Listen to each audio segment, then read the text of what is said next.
Welcome back, ladies and gentlemen, to Slangin The Bizkit. This is going to be episode 11. I know we talked last week about there not going to be any podcasting episode due to the Wi-Fi situation that was not going to be here, but we found some Wi-Fi. The Wi-Fi is incredible. We got a new microphone because I broke my microphone a couple days ago, and my amazing co-host, my one-eyed devil, Dave Wheeler, is back. How are you, my friend? Everything's working on my end. I'm good. I missed you. You're wearing a beanie today. Is it getting that cold in Winnipeg? It is a balmy 46 degrees Fahrenheit, about 8 degrees in Celsius here in Winnipeg. So when I'm walking to the studio, yeah, it gets a little windy. I mean, it's not as bad as Florida. I'm not going to sit here and complain, but the Canadian temperatures are starting to turn. It's weird coming from Vancouver. I know we talked about it last time, but in Vancouver when I left, there was maybe 3 leaves on the ground, the entire city, and then you come here and there's leaves everywhere. Even in Winnipeg, I know there was starting to be leaves all over the ground. It's interesting. Things are pretty yellow and orange here. I've noticed in the drives, going to and from the rink. Well, I was out in the Ottawa Valley visiting my parents last weekend, and they get much deeper red. So I'm assuming that because you're kind of in that same time zone, you get a lot more reds than we do in the prairies. We get the orange, no, not even the orange, like the yellows, the really nice shade of yellows. But more so, it's really nice out on the East Coast. So I envy your fall look and your pumpkin spice lattes. I haven't had one yet. I haven't had an opportunity. Although Tim Hortons here does have a whole pumpkin spice menu, and there's one in a Starbucks right around the rink. So that's on the to-do list. I know Ross, my roommate, and I, shout out Ross, we're going to be going to Timmy's or Starbucks to get some pumpkin spice, get our pumpkin spice fix on probably tomorrow morning before practice. Can I tell you a quick story about the Eastern time zone while we're on the topic? Absolutely. So I was up and inevitably did not get the job, but for a very brief moment of time, I had hopes and aspirations of becoming the new play-by-play announcer of the Montreal Canadiens on TSN 690 because the existing English-speaking play-by-play announcer by the name of Dan Robertson, he got the call to go to TSN television for the Winnipeg Jets. And so he's now the voice replacing Dennis Bayak, the legendary voice.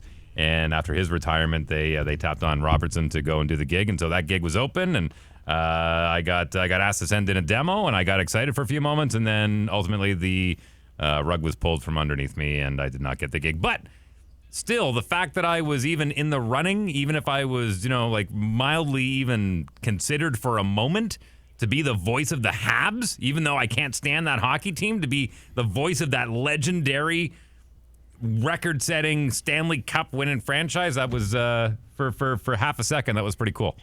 And that's awesome. I was going to say, too, that if you're new to the podcast, if you're joining us recently, I know we're 11 episodes into the new podcast, but Dave, my co-host, hosts a morning radio show in Winnipeg, Manitoba, Canada, if you don't know.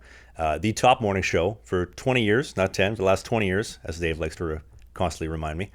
No big deal. Not a big deal. The top show, without a doubt, it is the greatest.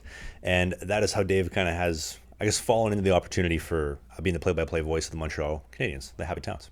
Yeah, well, as I mentioned on a previous podcast, the whole reason of me getting into traditional broadcasting was to do play-by-play, and then I went to college and just ended up being the funny morning show guy, and was stuck with that for the last 25 years. But yeah, my goal was always to kind of do play-by-play, and this opportunity came up, and I went, what are the odds that after 25 years I finally could have the opportunity to do play-by-play? But so be it. It's not meant to be. So I'm still waiting for a phone call from the Motor City Rockers. I think we have our game day staff already filled up. But I was going to say, people in Winnipeg, everybody knows who Dave is. Dave is like a top 5, top 10, in my opinion, top 5, top 10 celebrity household name in the city of Winnipeg. If you're outside of Winnipeg, you have no idea who Dave is, but Dave is who he is. A lot of people have asked, how on earth did you manage to get Dave Wheeler to help you on the podcast? And I've always known that, from listening to Dave's radio show back when I was going from elementary school to high school, listening to him in the mornings, that Dave was a huge hockey fan. You're aging me. Sorry, Dave. Sorry. We're trying to stick with the whole Dave is 26. He's lean. He's got a ripped back, good shoulders, and he's active. He takes care of himself. He's got 2 kids, but he's that DILF. But I'm blowing the cover here, and I apologize, Dave. But so Dave has always been a hockey fan, and Dave's watched my vlogs on YouTube for years. I've listened to the radio show. Ended up sending an email back in the winter, I think when I was in Sweden last year. Hey, enjoying the new show with your new station. We ended up getting back and forth. Our previous co-host left/got fired, and I said, hey, do you want to help me out with the podcast? And Dave's like, sure. And that was it. Yeah. And here we are, 11 episodes in. Yeah, you had me at hello. It's been a great combination. It's been really fun to do it, with you, Dave. I know the podcast has been growing. We were just talking about before we started recording. The podcast is hotter than it's ever been. The Apple downloads, the Spotify downloads, it's crazy. Like I remember on the old podcast, we'd be like, I hope we get 1,000 downloads this week. That'd be awesome. If we could just finally get 1,000 downloads in the audio version. And now, like last week's episode, 48 hours, 1,000 downloads already, and we're just zooming on our way to 50 and 2,000 downloads on the audio. The YouTube's hot. Everything's growing. It's awesome to have you, and it's been fun to grow the podcast together on the new reboot version of it. Well, believe me when I tell you, it's my pleasure. I always like talking hockey. You don't have to twist my arm to talk stick and puck. But this is a great opportunity to remind people that if you're watching on YouTube, to subscribe and hit that notification bell so you know when new episodes are coming in, because the algorithm is always changing. So if you want to know when every episode new drops or any of the new clips, click the subscribe and the bell button. And if you're listening on a podcast platform, hit subscribe and feel free to leave a rating and review. Believe it or not, that's more important than you think, especially to get it into more ears. So if you're not knocking door to door telling people to listen to the podcast, that's the next best way to do it, is to leave a quick review. It takes mere moments. You can be like Lil Naz X backstage halfway through his show when he had to take a break because he had to take a poop. You can that's a great time. Say, I love the show while I'm taking a poop. Can we talk about whatever it takes? Can we talk about that for a sec? That was a clip all over TikTok the other day. Lil Naz X, he's at a show. I know you talked about it in the morning show the other day. He runs off stage. He's gone for a little bit longer than the fans were anticipating. People are getting antsy. He hops in the mic and he says, "Hey, I'm taking a shit. I'll be back in 10 minutes." He's only human. He's only human. The only thing that would have made that better if in between when he's like, "I'm going to be 10," and then you just heard him crunching one out, and then that would have been great. But well, that happened to Roberto Luongo in the playoffs one year, and I know that firsthand because my buddy Corey Schneider was backing up for him, and I think it was towards the end of the first overtime period in the Stanley Cup Finals or the Conference Finals that, people were like, Roberto Luongo. Jim Houston's like, no word of Roberto Luongo. We don't know if he's injured. It didn't seem like anything was on the ice. And meanwhile, he comes back 5 minutes later, and him and Corey knock hands. And I was like, Schneid's, what was up with that? He's like, he just had to go to the bathroom. I guess when you're a scheduled pooper and you go into double overtime, it's like, my buddy wasn't scheduled for this one. You imagine, you're in Game 5, and I believe 2007 Game 5 against the Ducks. You're in single going into soon double overtime. Season's on the line. I got to drop a number 2. Coach, I got to go. Yeah, I know you pay me a lot of money, but I gotta poop. I got to go. Well, I mean, let's be honest. I'd rather you be lighter out on the ice. I was actually thinking about that the other day. Don't ask me why. Like for our morning skates, we skate at 11 every morning. I get up, I have my water, I fire up my coffee, we go to the rink, and I think to myself, like, I want to be as light as humanly possible when I hop on the ice. So if we got to take 5 Ps, we got to take a number 2, whatever it takes to get lighter, less effort, less energy into every movement, because that's gone. It makes sense, even in 2007 when he was doing that in the playoffs. Pooper's gonna poop, man. Pooper's gonna poop. That's what happens. And speaking of things that happen, we want to tell you about our presenting sponsor, the amazing folks at Sheath Underwear. Here's the reality, folks. Every now and then, you're going to find a really awesome lady, because 94% of the people listening to this podcast are men. So to the men out there, we're talking to you. Ladies, I'll get to you in a moment. And some of those men or girls are going to find other men. That's okay, too. Whatever you find, whether you're a man finding a man, if you're a man finding a woman, you got to impress them, right? You gotta knock their socks off, both literally and figuratively. And it starts at sheathunderwear.com. And I'm going to tell you why. The folks at Sheath are our presenting sponsor, and it's the reason why they created the dual pouch. The dual pouch is a segregated compartment where the twig and the biscuits are separated, and it allows them to breathe properly. Robert, who is a U.S. Marine, who was the co-founder or the founder of Sheath, was out in Iraq, out in Afghanistan. He couldn't change his underwear for days on end, and he said, I need to find a way to keep myself fresh and so that it doesn't stick to the side of my leg and I'm not pissed off like Austin Matthews. That's a true story. Austin Matthews lost his shit on our other co-host, our part-time guy, Rob from Butt Ends, because his balls were stuck to the side of the leg. You don't want that to happen. So you go to sheathunderwear.com, use the code BIZKIT69, BIZKIT 69. You know exactly what that is. You're going to get yourself 20% off, the best underwear money can buy. And if you're a lady, Sheath now has bras and bralettes. I got my girl a set. I got her a little packet sent out the other day. She's going to tell me about it when she gets it in a few days. And ladies, you're going to love the bras and the bralettes. And gentlemen, you're going to love these Sheath underwear. You can't not have Sheath underwear. Bizkit69 is the code. 20% off. There's a link in the video description in the podcast notes. Thanks to Sheath for sponsoring the podcast as always. I really hope that it solves the same problem for women with those bra and bralettes as it does for men, because there's times where you'll see women kind of doing the whole adjusting thing, no different when guys got to do the old, pocket pull and whatnot.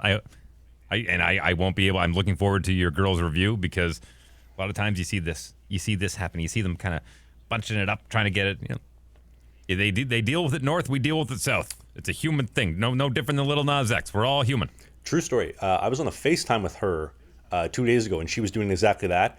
And then a light bulb went off in my head. I said, Sheath has the women's stuff. Why don't I just, hey, Robert, can we get her out a pair? Boom, got her out a demo package. Now she's going to tell me about it, because obviously I don't have that problem. So she's going to tell me about that and tell me exactly what's going to happen. And that will be what I report to you on for next week's ad break for next week's episode 12 podcast.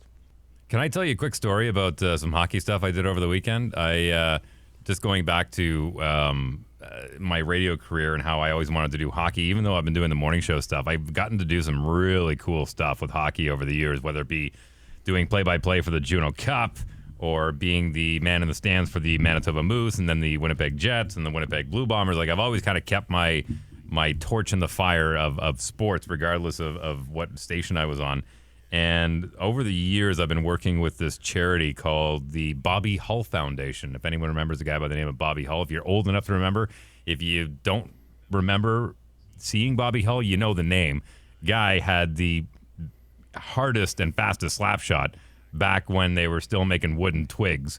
And I mean, with all the technology and all of the weight training, there are still very few guys that can match the way this guy shot the puck. And that was on and off the ice, by the way. Just I wanted to add that in real quick. Oh, man. I mean, like, this guy is a legend. You're right. He's a legend on and off the ice. So the Bobby Hull Foundation, which was started up just shy of 20 years ago, has been working out of Winnipeg and Manitoba, helping out with Manitoba kids.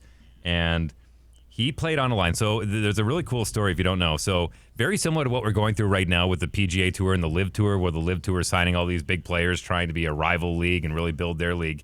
The NHL had that situation back in the early 1970s, and a rival league was started called the World Hockey Association, the WHA, and that's where you got teams like the Edmonton Oilers, the Winnipeg Jets, the Hartford Whalers back in the day, Philadelphia Flyers. They all came over from that rival league. And so Bobby Hull had just finished up his contract with the Chicago Blackhawks, and there was a rumor going around. Bobby was kind of joking about how, if they want to keep me, they're going to have to pay me $1 million. I mean, keep in mind, this is 1971, 1972. I mean, nobody even thought that professional hockey would make $1 million. So the WHA heard this rumor, and they're like, his contract's up. Let's throw $1 million at him. I mean, what a way to shake up. Again, no different than the LIV Tour, offering these guys $100 million in 2022. He was the first ever professional hockey player to sign $1 million contract, and he signed it at Portage in Maine, which is the most famous corner of Canada, the coldest corner in Canada. And he signed $1 million contract, and to me, really kind of kicked off the big money contracts in the National Hockey League. So shortly after he signed in the WHA, another kind of monumental moment in hockey happened. They weren't the first, but they were certainly the ones that came over and led the charge of Europeans coming over to North America. But Anders Hedberg and Ulf Nilsson from Sweden came over, and when these three guys got on the ice together and you hear them talk about it, there's no better line in hockey. And you can look at the stats. And a perfect example is the USSR, like the Soviet Union national team, not the Red Army team, not the team that played for the military, the full national team. They took the best players. They went on a tour back in 1974. This is after the Paul Henderson goal, which everyone knows. There's actually a toonie out right now, a $2 coin of the famous 1972 Paul Henderson goal. But no, when they toured around North America and they played club teams. They didn't play national teams. They played club teams. And the Montreal Canadiens managed to tie them. And that was the only team that didn't lose to the Russian team, the Soviet team, outside of Winnipeg. The Winnipeg Jets beat the Soviet team, the Soviet national team, and Bobby Hull, Anders Hedberg, and Ulf Nilsson had 5 goals against that team. So just to give you an indication of how good this line was, it was incredible. Like, there's a book written by Jeff Kirbyson called The Hotline, which I highly recommend. And it just talks about the inception of how it started, the first meeting, and just the domination. I mean, when they became free agents, they ended up going off and playing with the New York Rangers. But it was towards, I mean, keep in mind there was 10 years difference between Bobby Hull and the two Swedes. But the chemistry these guys had on the ice is unparalleled and still spoken about to this day, as we're talking about it on this podcast right now. And I got a chance to sit down and do a Q&A with them, raising money for kids' charities in Manitoba. But boy, oh boy. I mean, keep in mind, Bobby's 84 this January, and the other guys are in their early 70s. But the stories they tell are just incredible. Like, they're absolutely incredible. If I could share a very short one with you, Bobby talked about when he was wanting to go over and sign with the WHA, they actually had to go to court. No different than what we're seeing in the Live Golf Tour in comparison to the PGA. But they had to go to court in Philadelphia. And keep in mind, this is the early 70s. And he pointed it out when he told the story at the dinner. He said, we had a black judge. And when he looked at the case, the judge said this. He said, not too long ago, a guy by the name of Abraham Lincoln made it very clear that nobody owns anybody. You can't own a human. Therefore, the NHL does not own any player. If you have a contract and you come to an agreement, that is a joint agreement, but nobody owns anybody. And these players, if they do not have a contract, can go play anywhere they want. That's an interesting story. That's I mean, that's so different when you compare it to today's game, where it seems like it feels in a lot of senses, not in my specific situation, but in a lot of other guys' setups, is that they're just an asset. They are a piece of the team, and that is it. Yeah, well, I mean, again, there's different contract structures. I mean, you have a restricted free agent, which means when your contract expires, we have first right of refusal. Then you have unrestricted free agents, where when my contract expires, I can go talk to whoever I want. And then you have PTOs. I mean, the law has really kind of jammed its foot down the throat of professional sports, saying, no. We got to make sure that all sides are protected here. And there's a misconception, and a good example is a couple friends of mine who ended up playing in the NHL for a little while. When the team decided to buy them out, everyone thinks, oh, man, they got a huge paycheck. They see the equivalent of pennies from that. I mean, the teams are still very well protected. I mean, the ownership group is well protected. I mean, it's really good that Ted Lindsay, a former Detroit Red Wing, not too far from you, started up the Players League, because there really was a need for protection. Now, overall, I'm not a huge fan of unions. I think they're there for a reason, and they have a very good position to represent the workers. More often than not, I find that they protect the lazy and stupid, but they are there for a reason. I think they're very important, and in professional sports, they are very needed, because as we've seen for a long time, like Gordie Howe, again, another former Detroit Red Wing, his signing bonus was a jacket. He literally got a jacket from the Detroit Red Wings as his signing bonus, and he was proud of that at the time. Honestly, I would be too. If somebody gave me a jacket like that, and I'm assuming it's a nice one, I'd be more than happy to take that, plus my $125 a week. I'd just be happy with a hat. We talked about this, but Motor City, we don't have any team hats that we sell, and Dave's a little bit upset about that. I'm a hat guy. I know. I was thinking that the other day. I said we have shirts, we have sweaters, we have jerseys, but no hats. Since we're on the topic, I know a lot of people are curious. What is the situation with your living accommodations? Yeah, so we talked a little bit about that. I knew coming into it, this was going to be a lot different than my previous endeavors in Sweden. There was no more boss man in the white Hugh Hefner robe bringing over different ladies every weekend. There is no fancy grocery store 5 minutes away in trains and buses. It's very, very, very different. Now, so my living setup, goalie coach Bill, shout out Bill, has me and my teammate Ross. We're living at his like little beach cottage house, I guess if you want to call it. It's right on the water off of Lake. I can't remember what lake we're at, but Lake Erie. Lake Erie, yes. Nice little place. We got 2 beds. Ross is in the loft upstairs. I'm in the room over here. We don't have Wi-Fi here, but the lady next door, our neighbor, has incredible Wi-Fi. She hooked it up, and so I'm just streaming Wi-Fi from her house over here. I know, it's awesome. She's really nice. I gave her a hug the other day. I was like, thank you so much for the Wi-Fi. You have no idea how much this means to me. But we got that taken care of.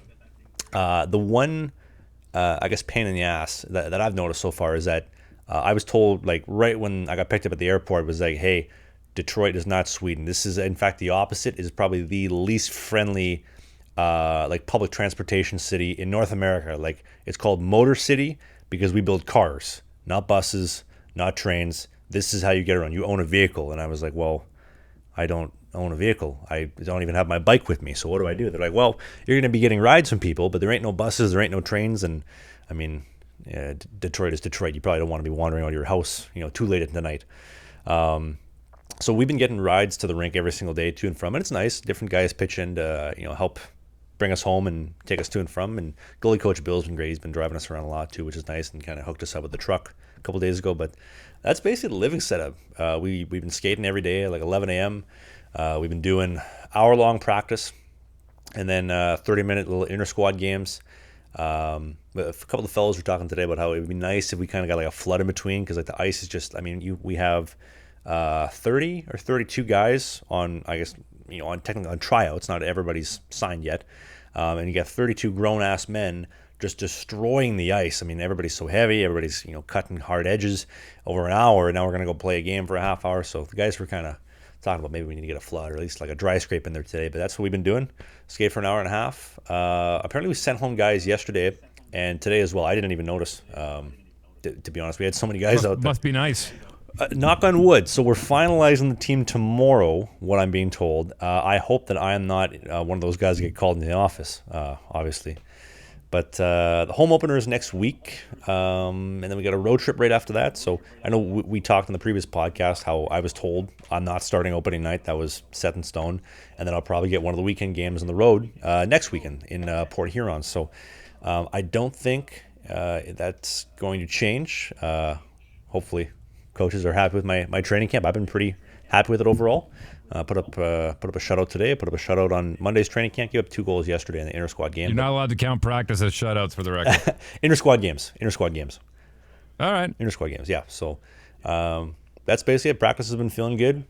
Tomorrow's the last skate. We get Friday off, and then Saturday, Sunday we practice as well. But I think I could be wrong. I think we're doing pictures, individual mugshots, and some media stuff this weekend. And then Monday is the first paid day. First official pay period begins on Monday for the team. Reminds me of a buddy of mine's kid who is no older than 11. And I said, "Hey, bud, how did hockey season go last year?" And he says, "Good." I said, "How many goals did you score?" He's a forward. And he says, 312. I said, "You scored 312 goals?" He says, "Yeah, I'm counting practice too." He's shooting on the empty net before the goalie's even in there. He's just like banging it home. Dad, I got 20. Count them all, man. Count them all. There's no pictures on the scorecard. Hey, they don't ask how. They ask how many, and he's proven exactly that. So how's the rink? Give me an overall view of the age of the rink. Give me a capacity size. Give me the locker room setup. I'm curious to know it all. Okay, so our rink, it's formerly known as the Fraser Hockeyland. From what I'm told, it was a 4-sheet rink. So there's 4 different arenas, now just one. And it is now the Big Boy Arena. Again, a fantastic name for an arena. It is absolutely freezing in there. It is one of the coldest rinks I've ever been in indoors, ever. The ice is rather soft, which I don't know why. I don't know why the ice is soft, but the rink is so cold. I'm still trying to figure that out. The locker room set, we got a big locker room, but like I mentioned, we have like 30 guys in the room because we have tryouts going on, so it's a full locker room. Like there's guys getting dressed in the hallway. It's nuts how many guys we got. So assuming that I stick around, obviously I don't want to take anything for granted, but assuming that I stick around past tomorrow, it's going to be nice when we get the full roster in the locker room. We get a little bit of space. We kind of get to relax. We got an awesome ping pong table right in the middle of the room. I know a couple of the fellows, they always go at it first thing in the morning, just play ping pong back and forth. It's great.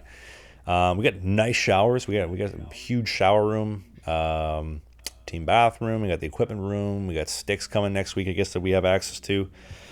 Arena seating about 3,000 from what I'm told, 3,000 to 4,000. Somebody said is what fits in the entire arena if you pack it out. We got standing room. We have the loges. You could compete with the Arizona Coyotes for attendance this year. It's actually very comparable, probably size-wise. I know that they were a little bit bigger, but we have like the loge seating. We have standing room seating. There's a little bit of everything in there, to be honest. And I will say, I try not to like acknowledge it because I don't like talking about it because I think it just comes across as arrogant. But like the amount of people that have been kind of like showing up to our skates that want to. I guess watch me skate or want to take a picture after, or even just want to sit down and chat. It's really, really, really cool just to kind of like mingle with the locals and talk to everybody. I mean, the amount of people that are telling me they got tickets for opening night next week is awesome. Like we talked about last week, it's going to be unfortunate that they're going to see me opening the gate all night, but I'll be in the uniform. I'll be happy to support the team, ready to go in if someone pops up. But it's awesome the support in the Michigan, Detroit area Okay, so give me an indication. Like, are you like east side, west side? Like, are you in Detroit? Are you Eastern Market area, Jefferson Corridor, Southwest Detroit? Where are you? From my understanding, I could be wrong. So we are in Fraser, which I believe is just Ross. Is it just east of Detroit? As we go with directions. Okay, Ross isn't good with directions, so we're gonna say it's east of Detroit. Somebody in the comment section on the YouTube video podcast can let us know, or the audio, Apple, or Spotify. Send me a message. But I believe we are to the east of Detroit, just off of 94 West. I think it's 94 West. I could be wrong. And that's the rink? Yeah, so the Big Boy Arena is our home arena, if you search that up. Formerly the Fraser Hockeyland. There's a Starbucks. We got a couple different like mom and pop breakfast diners in the area. We got the Tim Hortons. We got grocery store. We got actually a lot of stuff kind of in that area. So you're in the town of Fraser? I think we're just outside of Fraser. To be honest, I don't really know where we are. I just got picked up at the airport and said, "Okay, I'm here." I don't. In all honesty, like I've come very simply this year. Just hi. I'm here. It's not a vacation. Where am I living? Okay, here's my stuff. This is where I sleep. What time tomorrow? Oh, 11? Okay, I'll be there at 9. And that's it. Very, very, very simple. Although, I will say, I thought, this is kind of unrelated, I thought I was going to get lit up for, verbally, like chirp-wise, for my new Bauer Connect skates. They have no laces. They're like the ski boots. The amount of guys in my corner of the locker room that have been like, dude, those are really cool. I want to steal them. They want to like play with my skates. It's kind of funky. I don't know if you saw the video I posted on that a couple days ago, Dave, but that was those are my new skates. And then actually, I'm excited too. The first vlog up with Detroit is coming up on YouTube this Sunday. So it's going to be like a little travel vlog. My last day or two in Vancouver, recapping that, coming home. Actually, you're in the vlog. I have a little clip of you in there. Actually, true story from when we went for lunch a couple weeks ago. Yep, true story. Yeah. True story. Yeah. And actually, this is a little funny side story. Dave and I went for lunch at Earl's, and we go to have lunch. Earl St. Vitel. Earl St. Vitel. Shout out Earl's. And I got like a little like chicken salad or whatever. Dave orders 2 things of wings. The lady comes out, brings 2 plates. Who ordered the wings? You gentlemen both have wings? And Dave says, no, I have both right here. She puts the plates down, and Dave says, hold on, I'll save you a plate. Slides the one wings off on the other plate and is like, here you go. Take the plate back. Well, not only the plate, but every time I order wings, because I'm on a high protein diet, I said no salad, no dip, and every single time they bring all of the the celery and the dip and like every single time, no celery, no dip, and they bring it every time. You remind me of in Step Brothers when he's like, I didn't want the salmon. I said it 4 times. I don't want the salmon.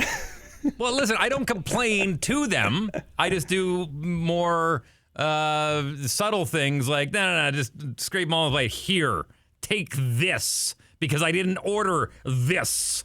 It actually did cross my mind when you handed the stuff back to her. I was like, the veggies look pretty good. I was thinking about taking them off the plate, but she was pretty quick, and I was like, oh, okay, well, I'll just eat my salad then. I'll shut up. My own business. But anyway, that is in the vlog coming up on Sunday. And then the travel to Detroit, and then we had a skate, the first skate that I had, not with training camp, before training camp.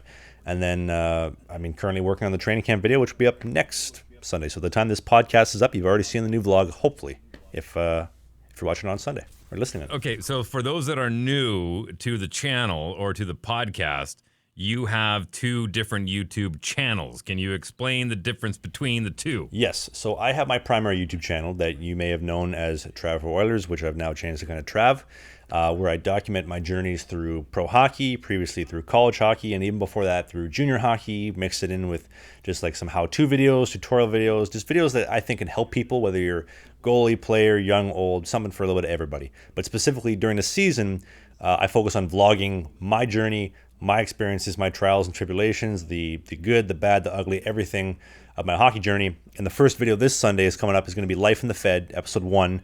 And it's that travel vlog going from Vancouver to Winnipeg with Dave and Winnipeg to Detroit. And the first skate here, that's going to be about an 8-minute video. It's jam-packed. I'm trying to action-pack all the videos this season. And then the following week is going to be the actual first Life in the Fed, episode 1 from here, from training camp. In addition to this podcast, Slangin The Bizkit, which goes up every Sunday. So there's a podcast and there's the vlog. People have been asking, they're like, why do you do the podcast? What do you do after hockey? And well, hopefully the podcast is the post-hockey retirement thing. I honestly, I look forward to this. I like doing the vlogs. They're fun. I like flying the drone. I like putting the videos together. I love doing this with Dave. I love doing the podcast every week. I look forward to it. I mean, I've been up since like 6 a.m. from the morning skating and everything. Didn't have my nap. I'm tired. I love doing the podcast. We get it done every single week. It's fun to do. And hopefully the post-retirement, whenever retirement does come, because being realistic, it's going to come one day. When, I don't know. You remind me so much of my father. I've never met another man in my life. My earliest memories of my father, he said, retirement. I just can't wait to retire. And he retired 2 weeks before his 55th birthday. And here you are, the tender old age of what, 28, 27? 26, freshly 26. 26, and he's talking about retirement. From hockey. Ladies and gentlemen. From hockey, not life or work. You know, here's the thing that I have found, and I don't want to get like too preachy on it, but like as I've gotten older, and especially more so like when I turned 18, I started realizing like, hey, like the health doesn't last forever. Things kind of go downhill. We start dealing with different issues. If you've been watching my YouTube vlogs for any amount of time, you know that I've dealt with lots of injury issues, lots of health issues. I mean, being 6'5", the body's just not meant to do this kind of stuff. Like goaltending has got to be one of the most unnatural things in the human body out there, period. So there's a time that comes in hockey where you got to retire, right? Like it's going to come probably within the next 5 years, realistically, because like a lot of guys, like I'm not going to be the guy who's playing into my 40s. I can't see me physically doing it anymore, right? And I'm trying to plan for that. Like, what am I going to do? Like I've had a little bit of success on YouTube, you know, with hockey and all this kind of stuff, but that's not going to pay the bills for retirement. So I like podcasting. I like doing this with Dave. I like sharing, you know, stories on pop culture, talking about music, talking about, you know, hockey that's not the mainstream hockey, but like my hockey endeavors and kind of like that outside hockey world. And hopefully people like it, and hopefully it turns into a post-retirement thing. I know Dave enjoys it. I enjoy doing it with Dave, and hopefully we can just ride it to the moon whenever the retirement comes, and there will be many tears. I know for a fact I'm gonna cry like a bitch the day that I finally know that I got to retire, but that's okay. That's okay. Well, you know what? I think the goal of every professional athlete is to retire on their terms. It's not one of those ones where it's like, well, no one will take me, I guess I have to. It's more of a, no, I realize that this is my time, even though they want me to come back. And I think Tom Brady is a interesting example of that, because here's a 44, 45-year-old who's still producing, going through a very public possible divorce right now with Gisele Bündchen, and still puts up 2 touchdowns, 3 touchdowns, and 385 yards, and outplays 25-year-old Patty Mahomes this past Sunday night. I mean, he is an anomaly, and just to bring it back, when he does retire, it'll be on his terms. Like, they'll let him play till he's 55 if he wants to. Yeah. I mean, it doesn't help when Antonio Brown's making ridiculous Instagram posts about, you know, Tom's wife, but hey, that's Antonio Brown being Antonio Brown. But as far as the actual like retirement thing goes, I'd like to play for like a long time. I know realistically I have, we've talked about it before, but I have physical limitations. I am an excessively large man, and excessively large men break down faster. It's just the way that it goes. So I don't think I'll end up going out on the terms that you just mentioned with, I don't have a team, I don't have anywhere to go. I think there always will be a team for me within reason, but the retirement day is coming. It is coming one day sooner every single day, and planning a little bit about like, what am I going to do? Where am I going to live? Well, I like the podcasting. You know, we've had a little bit of success lately with that. Hopefully that turns into... Well, listen, a lot of people don't like metaphors when it comes to comparing people to animals, but I had a Great Dane who passed at 6.5. I currently have a Saint Bernard. They're both big animals. The Great Dane was 175 pounds. The Saint Bernard is 140. And when you have, and not to scare the shit out of you, but the larger you are, the harder you fall. I mean, it's very rare that you see anyone over 6'5" living past the age of 90. You know what I mean? Like small dogs, like your Chihuahuas, you'll get 20 years out of those things. But the bigger dogs, they just don't have as long of a shelf life. And you look at some of these giants that play in the National Football League. You know, they bang a lot out on the field, and you know, more often than not, we read these stories of like, oh man, he went too soon. So not to scare you at all, but like you said, your body goes through a major kind of physical challenge every time you're out on the ice, and every time you're working out, and every time you're doing these things, and especially with goaltenders these days. And we can blame Patrick Waugh if you want to, but creating the butterfly, I mean, how horrible that is on your hips. I mean, more often than not, a lot of people don't know this. Most goaltenders will go through hip surgery at some point during their career or post-career because they've just messed up that joint that kind of goes in between their what would that be? What's the big bone from the femur in the socket? Yeah. I mean, that just goes through major trauma. And I know you have some ailments that you've been dealing with. And I mean, again, let's point out, you're 26 years old. Yeah. Can't really talk too much about that for obvious reasons. I will say that whenever the time comes when I do retire from pro hockey and from all this kind of stuff, I'm going to share a lot of stuff about that I think will open up a lot of eyes in the goaltending world and kind of like, okay, now it makes sense why Trav, had a hard time. Everything will make a lot more sense. But speaking of hard times, if you want to have a hard time and a good time, you got to go to manscaped.com, our next presenting sponsor. And here's why. You're going to find a lady, gentleman, I'm talking to you. Maybe you're going to find another gentleman. Whatever you're into, you don't want to be right. You want to be looking fly. You want to be feeling fresh and trimmed with manscaped.com. Because here's the thing. You show up on date night and you have a bush, nobody's going to want you. I'm sorry. Everybody's into different things. If Dave showed up on his first date with his fantastic, beautiful, 10 out of 10 Playboy model wife, Candace Ray, God bless her soul, Dave would be single. Dave would have no kids. Dave would be single, but Dave took care of business. And you, my friend, can take care of business today when you go to manscaped.com. You can use the promo code BIZKIT, BIZKIT. It's going to get you 20% off the Lawnmower 4.0. It's skin-safe technology, so you will not nick your arms when you're trimming the fellas, when you're trimming your legs, if you want to look a little bit more vascular. Maybe you're like me, and your new girl constantly hazes you, telling you, hey, you look like a woman, you need a little bit more hair on your legs. Well, you put on the number 1. Maybe you put on the number 2. You put on your winter coat with the number 3. You have options at manscaped.com. We are here to help. There's a link in the video description at manscaped.com. And thanks to the folks at Manscaped for keeping the podcast going. We got 3 more months of Manscaped and Sheath coming up. Look at it this way. You're out on the East Coast. You're out in Detroit area, Fraser. You got some beautiful foliage out there as far as trees and whatnot, right? If you go and stand underneath a beautiful maple or a beautiful elm or a beautiful oak, and you stand underneath it and you look up and it's just full of leaves like midsummer, you can't see how tall the tree is. But in the wintertime, when all those leaves are gone, you can actually see how tall that tree is. Mm-hmm. Can you not? Absolutely, you can. You can. You trim the grass, the tree looks a little bit bigger. That's all I'm saying.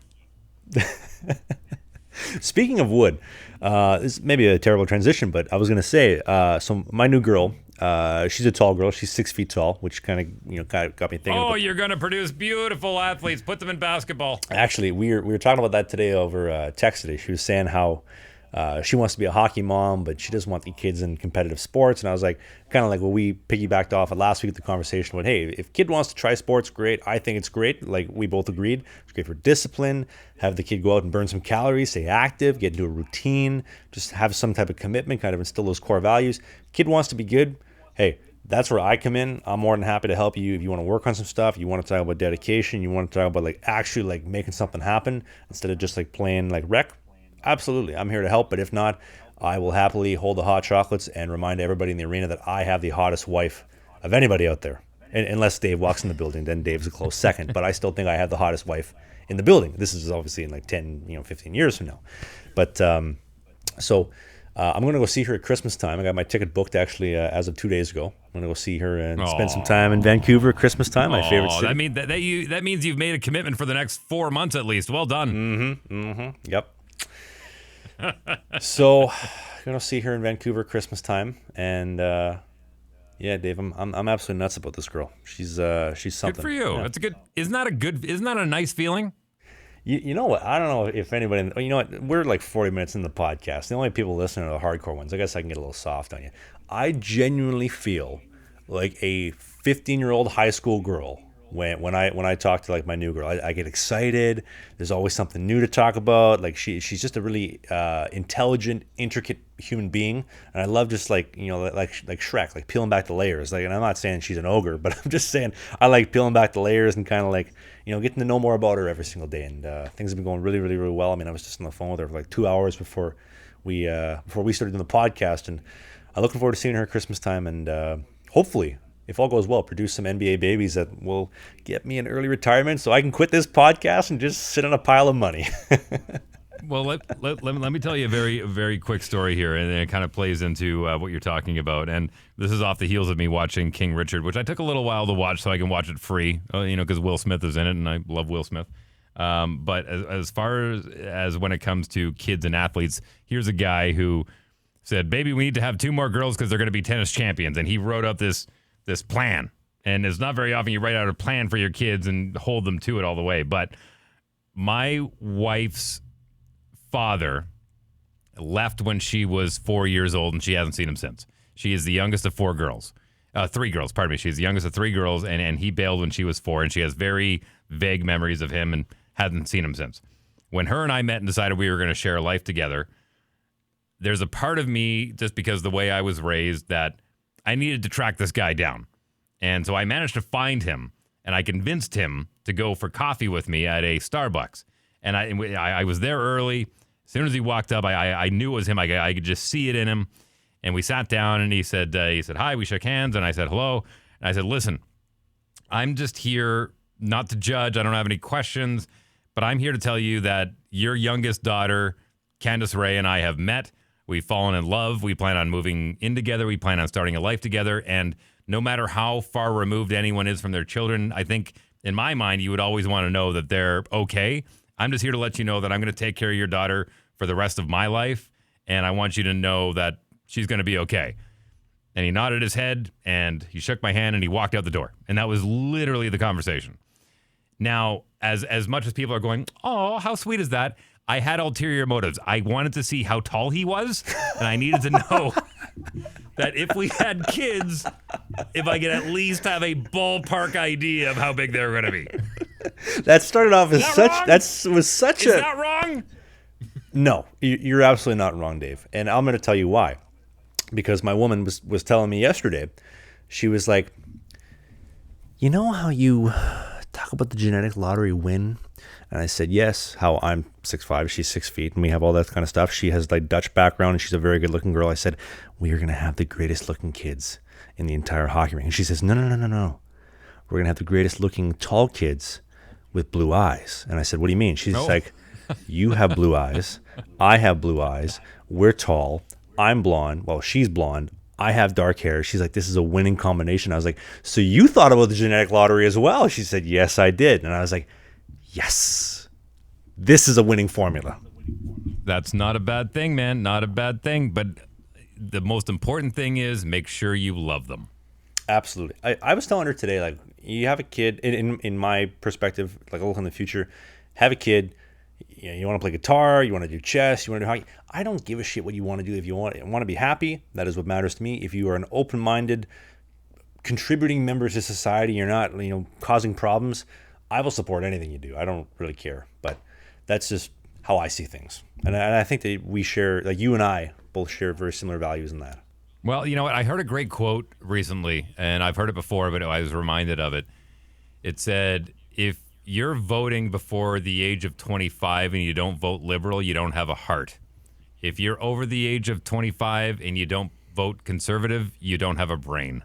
So where do I fall into that? Are you the Tin Man or the Scarecrow? It's totally up to you. Well, does the Tin Man have a sheet metal cock? On that note, there is a new podcast every Sunday, Slangin The Bizkit on the YouTube video podcast or Spotify and Apple. This podcast drops every Sunday at 11 a.m. Eastern, so 11 a.m. in the Toronto area, 10 a.m. in Winnipeg, 9 a.m. in Calgary, 8 a.m. in Vancouver, 11 p.m. in China, 4 p.m. in Sweden, 3 p.m. in the UK, 5 in Finland, and we cannot wait to see you on the next episode. If you're listening on Apple or Spotify, drop us a review, help Dave and I out. If you're on YouTube, please hit the subscribe button. There is like 70% of the people listening to this podcast are not subscribed. I know that for a fact.